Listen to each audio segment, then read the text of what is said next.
Hi, I'm Amanda Leatherman. I'm the owner of INVICTAS Pro. Welcome to Modern Day Athlete. If you've been here before, welcome back. If it's your first time joining us, welcome. On this podcast, we're going to be introduced to subject matter experts, professional athletes, and various health professionals from around the world that are going to provide resources, answer those questions and concerns that you may have. So whatever's on your mind, drop in the comments below and let us know. We're going to jump right in to today's guest. Checking in for my daily dose of Danny. Yes, ma'am. I love your handle, by the way. Yeah, that was like, well, it was 3D lift, but I got told by a friend to like try to have it steady across all platforms, and so 3D lift wasn't available on TikTok, so I had to switch them all over. I love it. Okay, so diving right in, we have Lulu Ambassador, HYROX Ambassador, DEKA Badass. Sorta. You are the hybrid athlete. So tell me a little bit about how did that come about? It started in high school. I was a four-sport athlete in high school, was never really good at anything, but I was okay at everything, you know. I didn't really put too much effort into one specific thing. I think that was like the biggest problem. I loved football growing up, and I really, really wanted to play football. But I weighed 135 pounds as a graduating senior. That don't cut it in Texas football. So that's where it started. Yeah. So that's where it started. I did cross country, swim, football, and track in high school. Oh, okay. So any interesting stories from that time of your life? So right afterwards, I went and tried out for Navy SEALs and failed miserably. So. Oh no. Yeah. I mean, speaking of though, you were an instructor for not NETC but NATTC. Mm-hmm. That's amazing. Yeah, it was fun time. That was where I actually like truly kind of woke up in a sense, you know, like kind of go through life just a little like day by day, but that was where I like finally started, okay, this is what I want to do. That's pretty impressive. And so air traffic controller, how long were you in there? How long did you do that for? I did that for about 6.5 years. 6.5 years. The first 2.5 to 3 years I was undesignated. Okay. So they have one in Okie and one in Florida, right? Were you in Okie or Pensacola? Pensacola. Pensacola. Oh, Mr. Hawaiian Traffic coming back. There it is. There it is. I mean, I have to ask, if you were in Florida, I assume, are you into cars and just crystal blue waters and beaches and everything, the whole scene? I actually don't know much about cars at all. Really? I was like, I am 100% clueless when it comes to cars. I like going to the beach here and there. I actually love playing beach volleyball. So San Diego was a better time for me with beaches than Pensacola was. Oh. Yeah, Pensacola Beach is way too crowded all the time. Oh, yeah, I hear that. You're not the first one to tell me that. I haven't actually been into Pensacola, but I need to go. I need to go because I love the water and I love the beach as well. It's beautiful. It's just crowded, especially if there's like a blues show. It's like, oh my goodness. Yeah. So tell me something that everybody would be interested to know about you.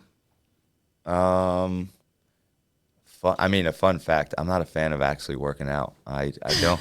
I actually you don't like it. No. I love playing sports, but I don't like. There's like 90% of the times when I go to the gym, I don't want to do it. I don't want to be there. But you know, I'm a student of science, and I know what happens if we don't do it now. And then I love to compete. So like, if I don't do it, then hey, I can't go and compete at these events or do these things. So. Yeah, well, that was my next question. So you must love the competitive side of it. Yes, it gives me like something to look forward to and train to. So like, whereas like a lot of us set goals, competition is like hey, let's get, that's like my goal. Like, and I never look at it whenever I go into them as like, oh, I want to beat this person or this person. I like to compete against like, okay, how did I do last time?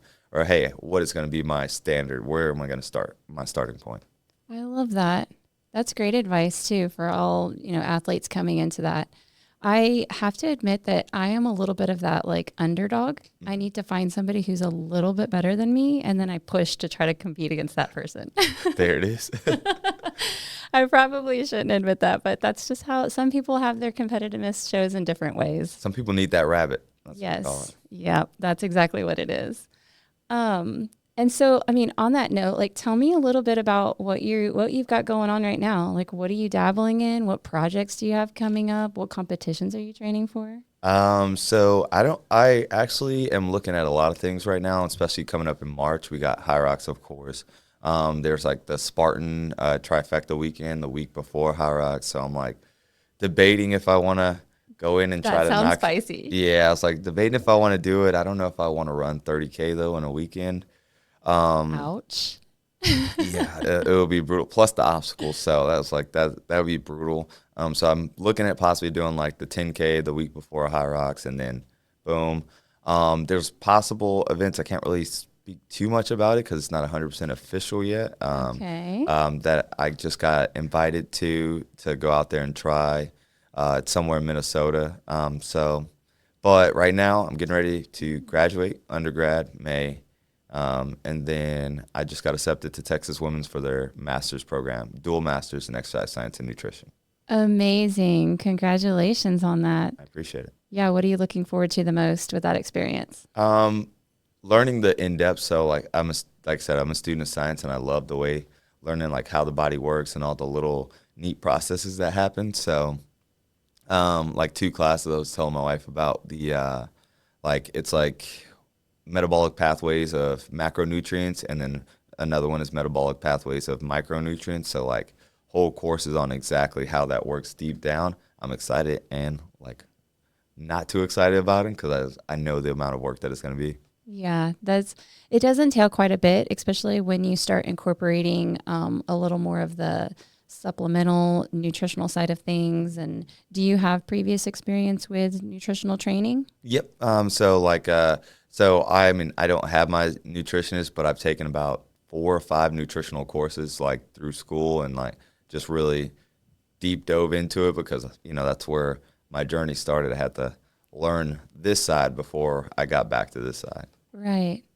One thing I do find pretty interesting about the nutritional side is that when you look across all domains in the fitness industry, you have bodybuilders, physique on one side of it, who they superimpose a cutting cycle, if you will, going into their comp seasons.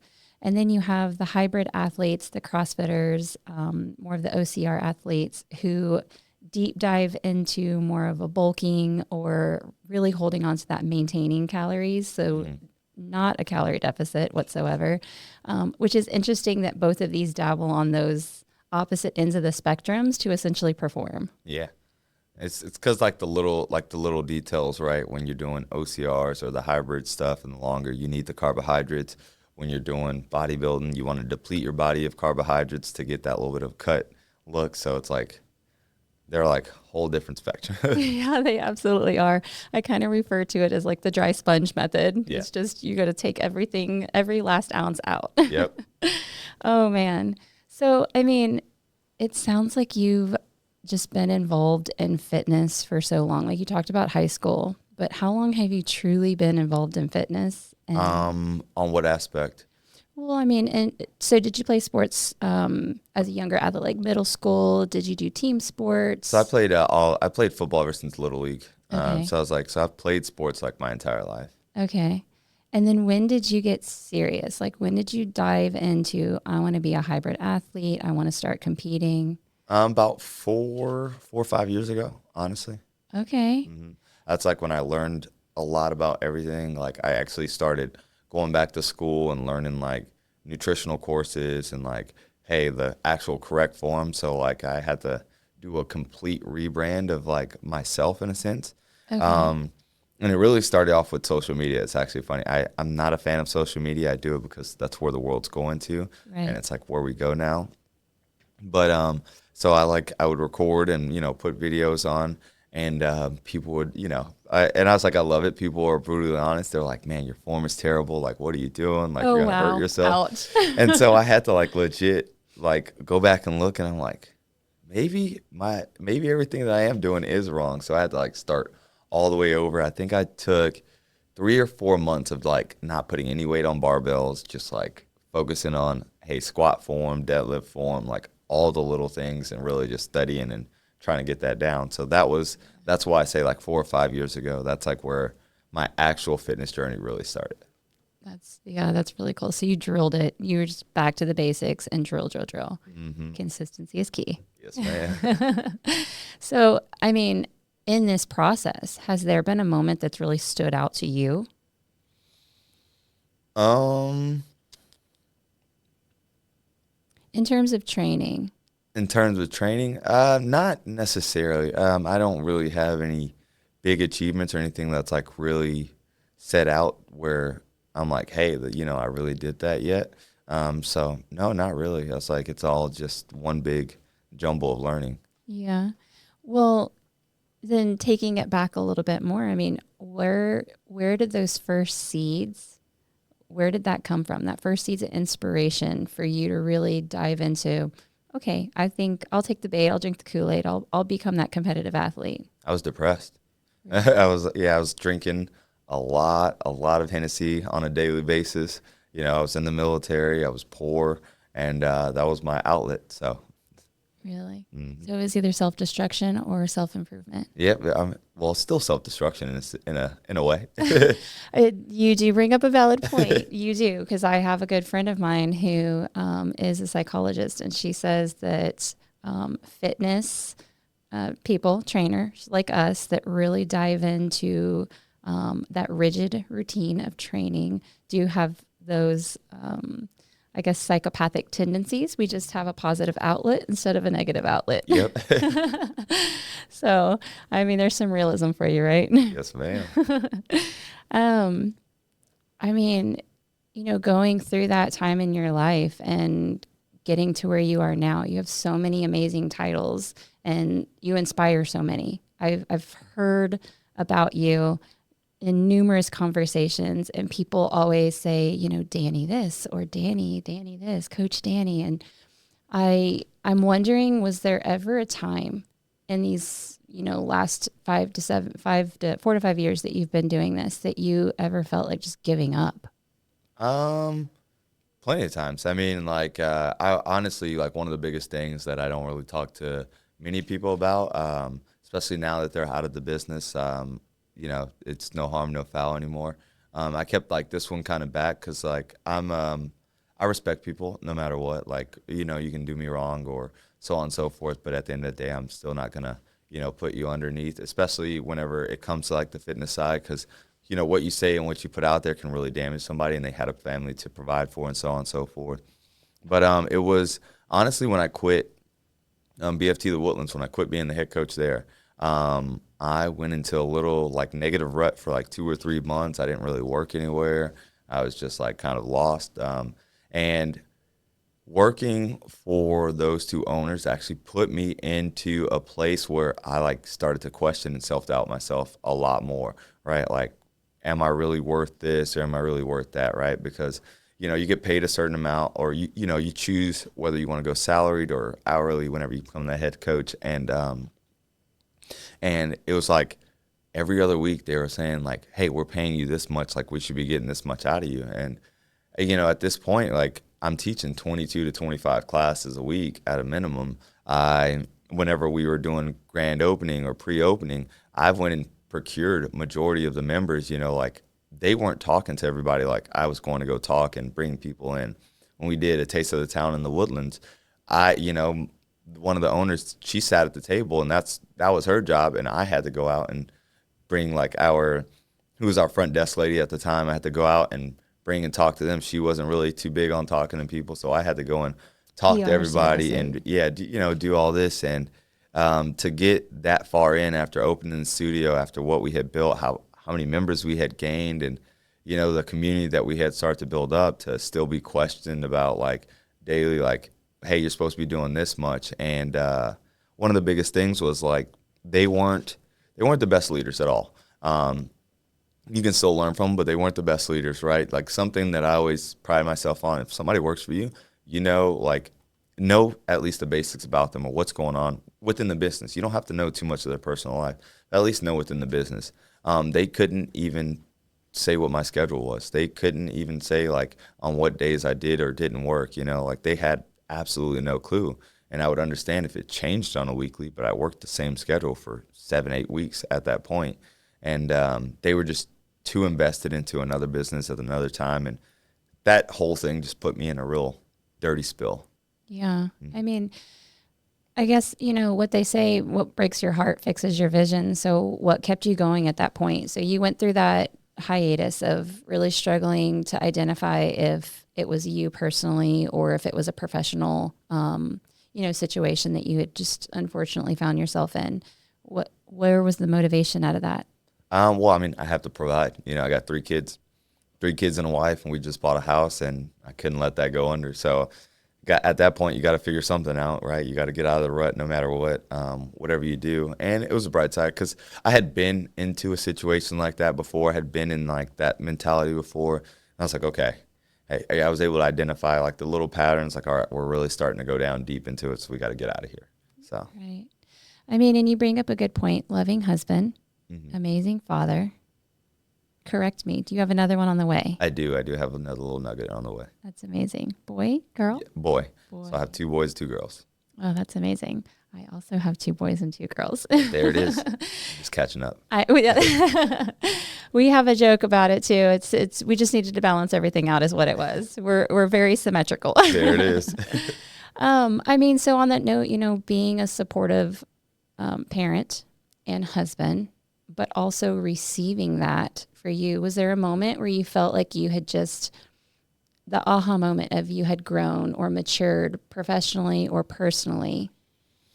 In that situation, I was able to actually deep dive afterwards, and like I had a conversation with Coach Kip afterwards, and I was like, that was probably the dumbest thing I could have done was quit the way that I did, regardless of what was happening, right? Like I still had to, at the end of the day, I still needed to realize, hey, I still got a family I got to provide for. I still have to make income. I'm the breadwinner of the family, so I have to, do this. So a lot of maturity has came from like, moments after that and moments through when I was an air traffic control instructor, right? So I had to learn a lot about like conflict management. Like I used to be like a real hothead, and learning how to really like pull back and take a look at other people's point of view. So like anytime before I get upset with anything or something like that, I always try to deep dive, like, okay, where is this person coming from it? What are they thinking of? Why are they possibly thinking of that? And then, I'll come back to them like, hey, so, come back and kind of address the situation. And that's probably been like my biggest maturing point, like being able to see things from everyone else's perspectives now. Yeah, I think you've nailed it too. Being able to look back at a situation, reflect on it, and assess or reassess and accept the responsibility or the role that you play in that. That's also a huge defining moment of maturity there. I would say you touched on some really good leadership qualities that it's imperative to have, especially in a role where you are leading or instructing others. What would you say is a word to describe your style of leadership? I am just one word. Well, you can make it a phrase. Is it a phrase? I was like, well, so like I'm very stern, but compassionate. Anybody who's worked for me knows that no matter what, I'm going to make sure that they're taken care of, that, that, hey, I'm checking in on them on both sides, work side and personal side. But I'm really big at, hey, we got to get the job done at the end of the day. So very stern, very to the mission, but compassionate on the side. Authoritative. In a sense, yeah. Yeah, I like that. I think that suits you well. Would you say your parenting style is also on the same realm, authoritative? Not yes and no.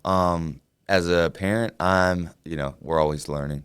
And I'm trying not to, it's hard not to repeat the mistakes that your parents made growing up. So I'm trying to, Tell me about it.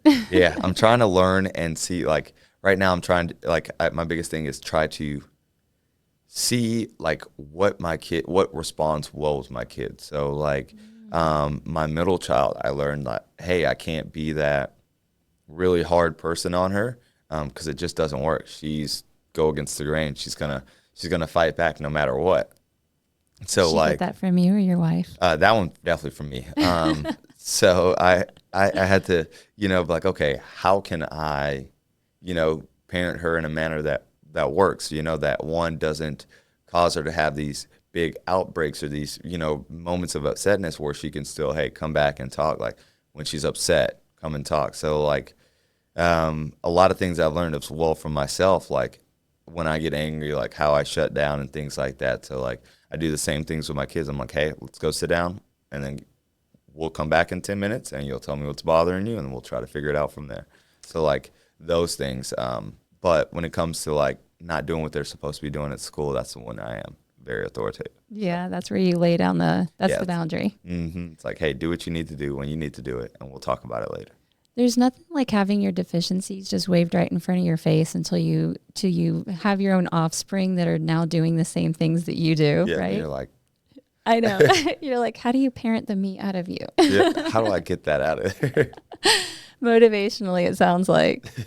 How's that experience been for you? Parenting and learning you learn different sides of yourself through that season and that journey of life. And how have you applied that into your professional life? So I mean, the biggest thing, especially being like a fitness coach or a trainer, right? Seeing that everybody is different. No matter, like, they can be brothers or sisters, but they're completely different people, So seeing that and having to approach people and talk to people in different ways, different manners. Like, how do I talk to my oldest versus my youngest, and the way that my oldest would take something, hey, if like without even knowing, if my voice gets louder, she kind of shells down. And I'm like, when I see that, I'm like, oh, I'm sorry. Like, hey, I'm getting a little riled up, whereas my son, he loves that. He loves that energy, and then he'll come, he likes to play or wrestle around with that energy. So like, same thing in the fitness world, right? Like some people they're shy. They're very shy when they come into it, especially when they step into group fitness, right? Like this is their first time doing it. They're afraid of everybody. They don't really want to talk to people. They're terrified to step in here. Yeah, and so like, how do you approach those people? How do you make it a friendly gesture, or, make them feel welcome and introduce them to the community? So that's one thing I've learned from parenting, and then that's portrayed over into my professional career. Yeah, no, I agree. I think it really helps you gather additional tools to assist in kind of reading the room, assessing the situation as you go into it. And I mean, it places you in a difficult position as well, because you are the leader, you're the coach. So you're there to kind of guide them through the best hour of their day.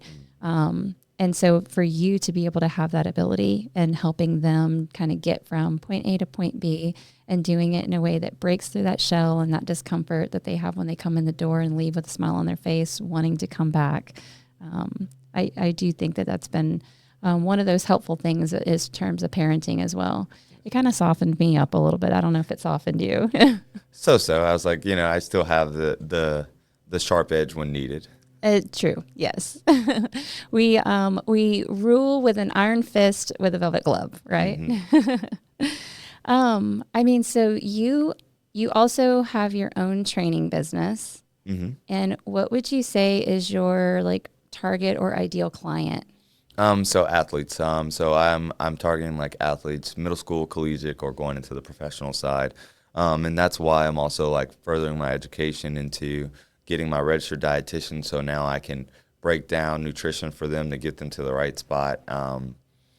But yeah, athletes, my specialties, of course, are football, track, cross country, or any kind of like athlete that needs like that quick agility or the plyometrics. So like volleyball, I've learned a lot about, and like how to train like those athletes. Softball and baseball, I'm not really 100% there yet. My kids play that, and I'm like, all right, I'm gonna leave the coaching to your coaches. I was like, I can't really help you there. So I actually respect that a lot. I respect when a trainer can step aside and say, that's not my niche, and I'm going to leave that to another professional. Oh yeah, I respect boundaries, and when it comes to things like that, like, hey, that's not me. Like, as much as I would love to help you, I would love to coach you, I might lead you in the wrong way. Sure. So you talk about speed and agility, some of the plyo, so rapid movement. Mm-hmm. What would you say is your go-to workout style? go-to workout style. Conditioning circuits with kettlebells. That's, I mean, and Kettlebell work, unilateral. well, you can go unilateral. You can go, anything with a kettlebell. That's my jam. Really? So Okay. yeah, that's like my go-to. So any client that I do have or that I train in person, they will have a lot of kettlebell work. I actually love that. I follow an account on Instagram. This teacher who is kettlebell expert, I was watching her do Turkish get-ups at like 83 pounds. Mm. That's crazy, right? That's insane. Yeah. I know. Yeah, she did it. She did it on both sides too, which was equally impressive. Very functional. Yes, incredibly functional.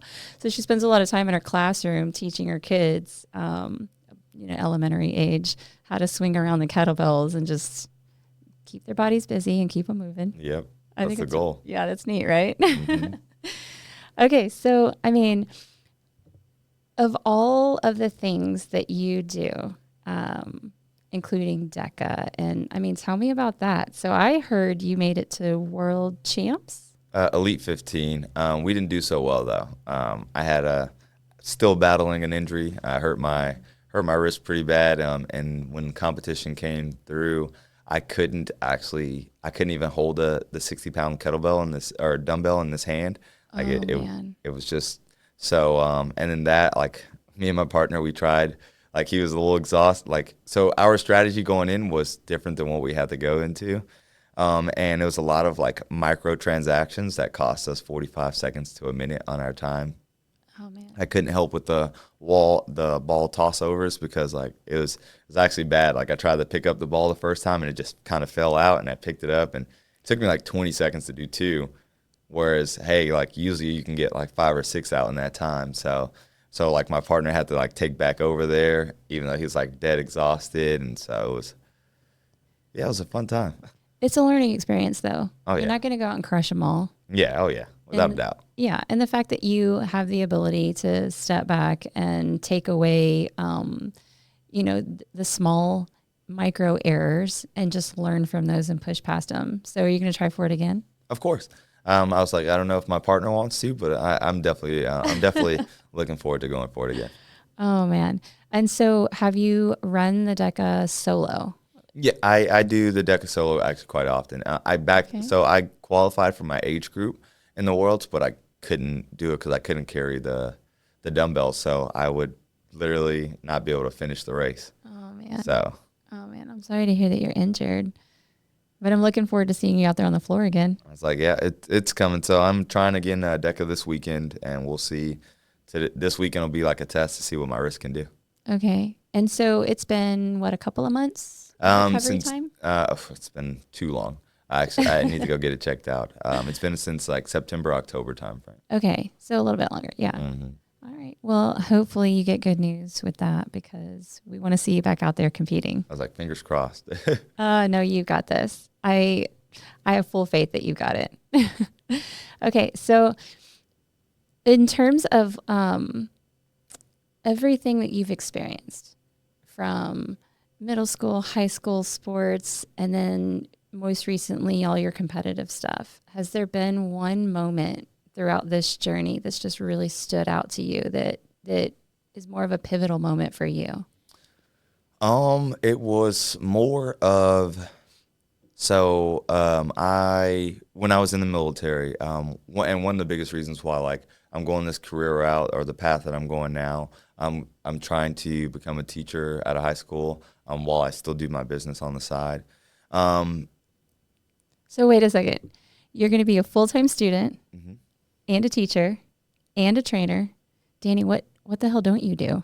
Well, that's what I did in the military. I was a full-time instructor. I worked at the barracks. I was a bartender on the side. I was personal training. So There you have it. He is truly a machine. I love the work. That's my biggest thing. I tell my wife all the time, I'm like, I love you, but I hate being home. All right, like I need to be doing something. Yeah, I feel that. But it was the impact that I left upon the students that followed, that I taught to, right? Like some of the times when they would reach back out like years later, and seeing them like surpass the rank that I got within 4 or 5 years, and I had been in for nine and a half years. Seeing and hearing those things, and because of, they're like, it's because of, like, I told them, like, we had something called setbacks. So when somebody gets pushed back into your class because they failed the test before you, right? I would always tell my students, I don't care what their GPA is. Hey, we're all one.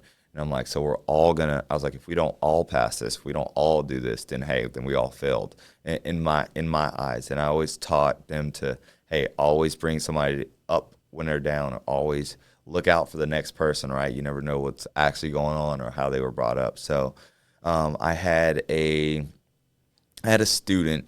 He was a case. He was a case, right? Okay.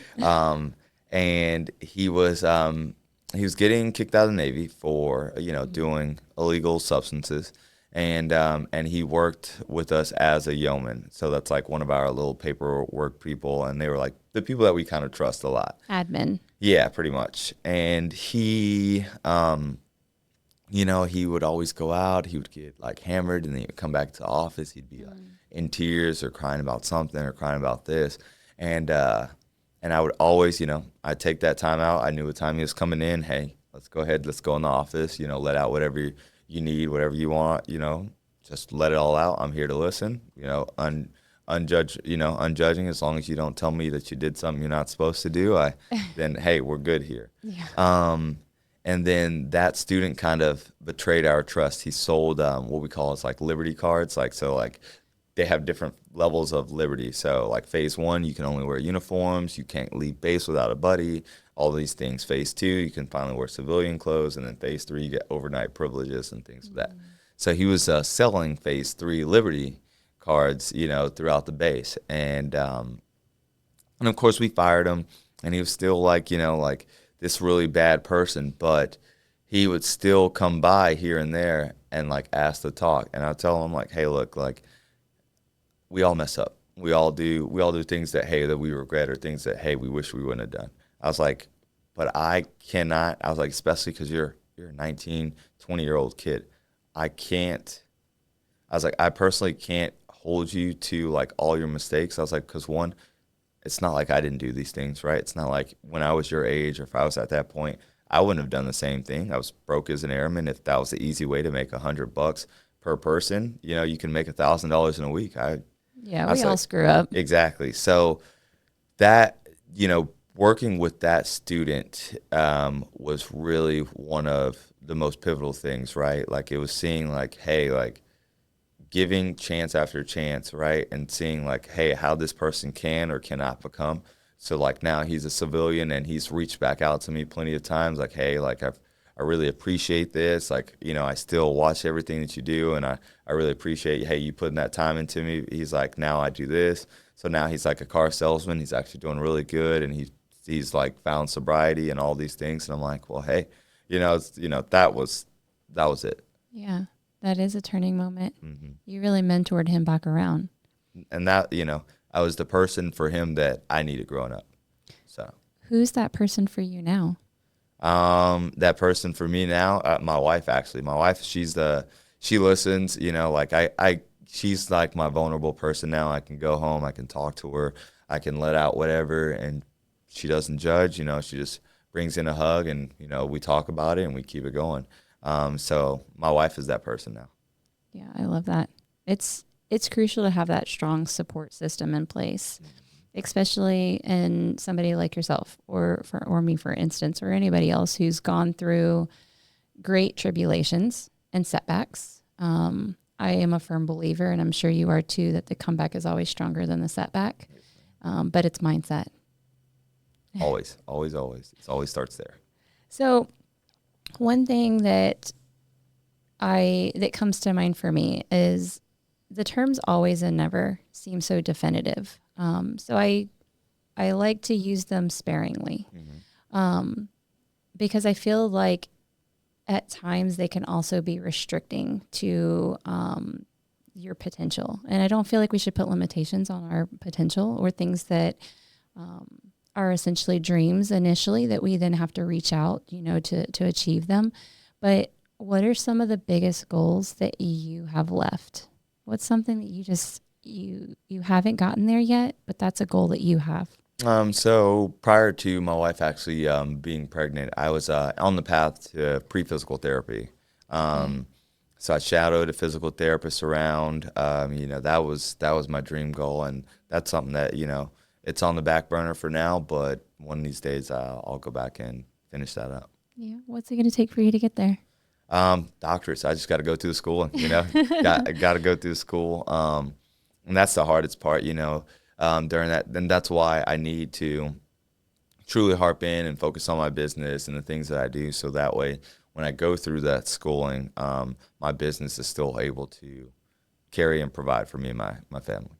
And so, did you ETS out or did you med board out or? No, so I told the Navy I wanted one duty station of choice. I wanted to go somewhere overseas, Japan, Okay. Greece, Italy, Spain, one of those two, because and they were all available at the time when it's time for me to select orders. Okay.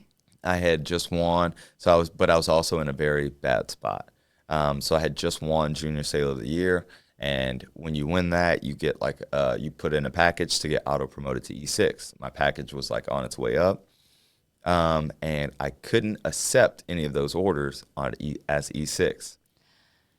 Oh, And that's the worst. I yeah, know exactly what you're talking about it too. was it was it was it was ugly. And well, and then they called it. They were like, "Hey, you're on a really good track to make E7." They're like, "With what you're doing and all the things you're doing and how you're succeeding." There it is. And There's the carrot. yeah, and they're like, "We need for you to, as an air traffic controller, it's really huge for us to go to a major approach facility and get fully qualified, Right. because like if you get that and you're fully qualified on carrier, you'll pretty much have your ticket to E7." And so they really wanted me to go to a major approach facility, and I was like, I was like, if you just give me one duty station, and I even told them, I was like, I'll go Japan, I'll go forward deployed, I'll get fully qualified on a carrier, which is also another path for the E7.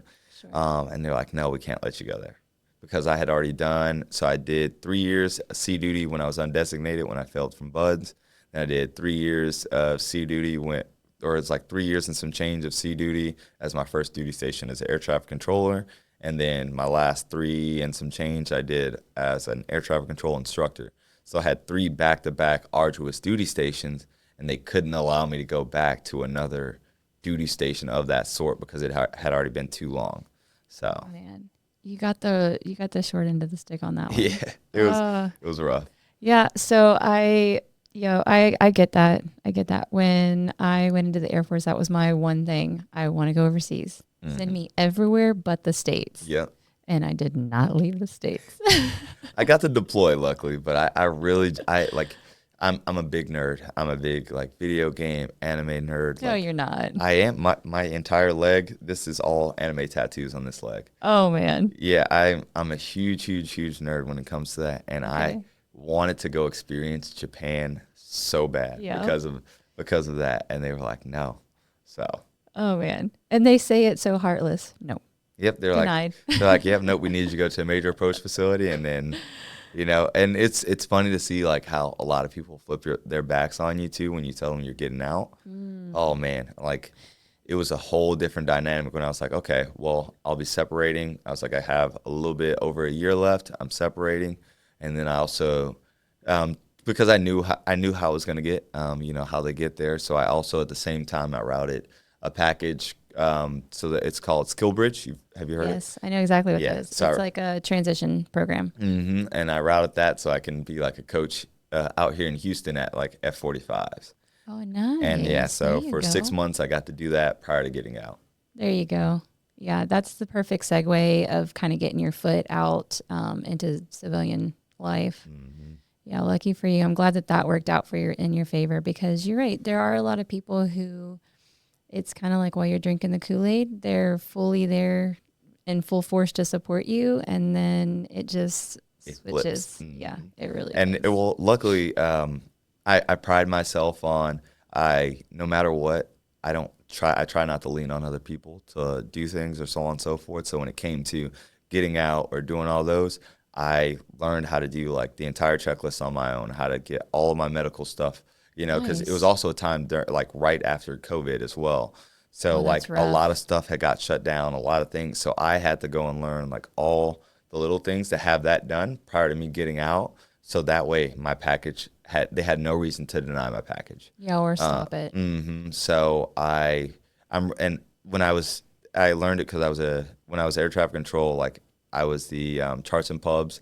So I did all the charts and publications. I was a training petty officer, so all training and people who got qualified to teach air traffic control in the phase one. I was in charge of pretty much all of that, like who came in, who didn't, you know. So I was like, I'm gonna learn every single thing that I can, and I still do that now. Like if I go and work somewhere, hey, I'm gonna read All all the your SOPs. yep, Yep. and I'm gonna learn everything. So that way, if I ever get into a situation, they're like, hey, well, this, and I'm like, no, actually, that's not the way it's supposed to be. And I'm like, if you would like to take this up, I was like, I would love to. And then I always like with emails, I will highlight and I will send them the passage of where it says it, and they're like, all right, we'll leave it as is. Yep. You sounds just like me. Yeah, it's you have to. You do. You do. I think when you work under the conditions that we probably shared, especially when everything is down to formalities and contracts and things like that, you have to just cross your T's and dot your I's and Yep. If you don't, they'll definitely pull them out. They have them in their back pocket just in case if you don't. yeah, absolutely. So, man, what an amazing story. I had no idea that just naval and all of that previous season for you, um, and being a mentor of sorts and a leader, definitely a leader, taking a lot of those leadership qualities and applying them now into various aspects of your life. What impact do you hope that you have either made or that you want to leave? I want to. Hopefully, I am making this impact. My goal is to like. I go by this quote. I live by this quote from Gandhi: "Be the change in the world that you want to see."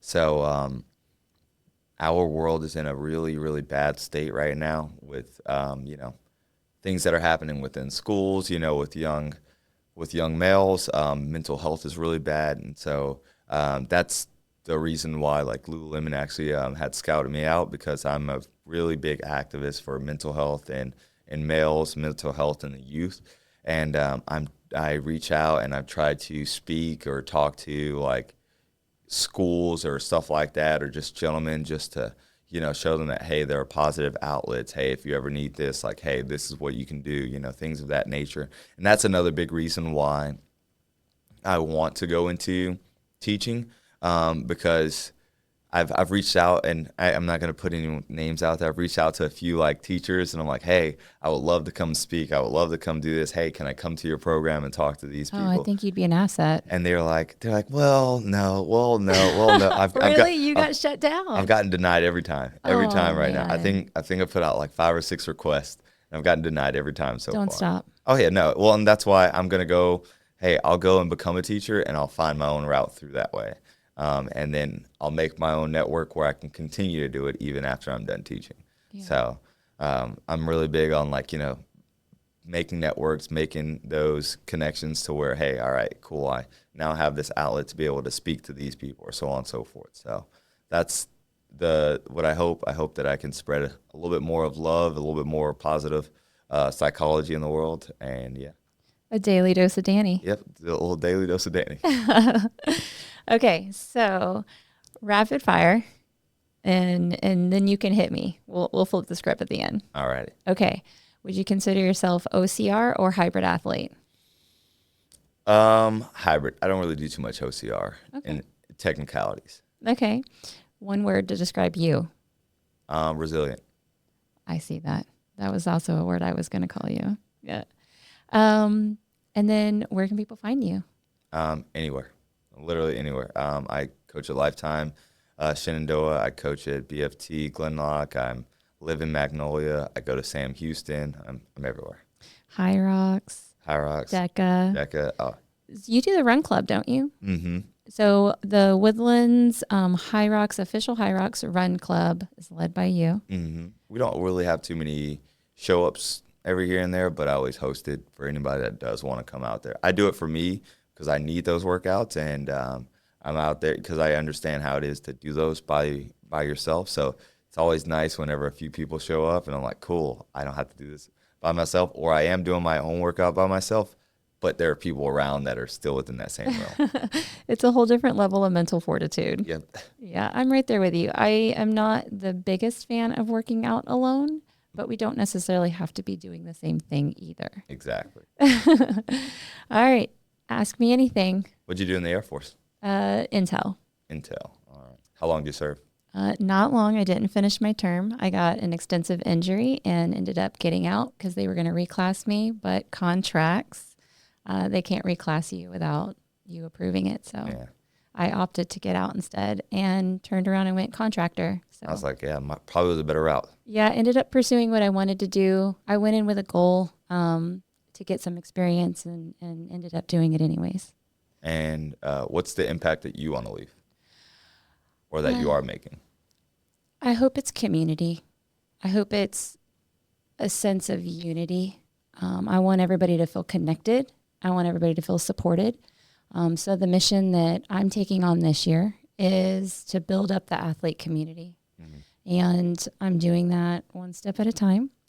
I also hit roadblocks and close doors, but I don't let that define me. I too would say I'm pretty relentless and definitely going to continue to pursue that passion and that mission for this entire year and many years to come. I love it. I love it. And where'd Invictus come from? Invictus. Invictus is a Latin word for undefeated and invincible. Okay. And I have chose that word through a series of things that have happened in my life. Kind of like yourself, you know, you have your setbacks or you have your struggle points or you have unfavorable conditions, if you will. And I'll feel like what I have done is not allowed that to define who I can become. And I've chose to forge my own path and forge my own future and become the person I want to become. I too am every day working towards not necessarily becoming the parental tapes that I grew up with. And I hope that I make that impact with my children and my family first and foremost, because that's my inner circle. Yes, ma'am. That's all I got. Yeah, me too. I thank you so much for coming in today. And it's been a pleasure getting to know you. Thank you for having me. Yeah, absolutely. All right. Wraps this up.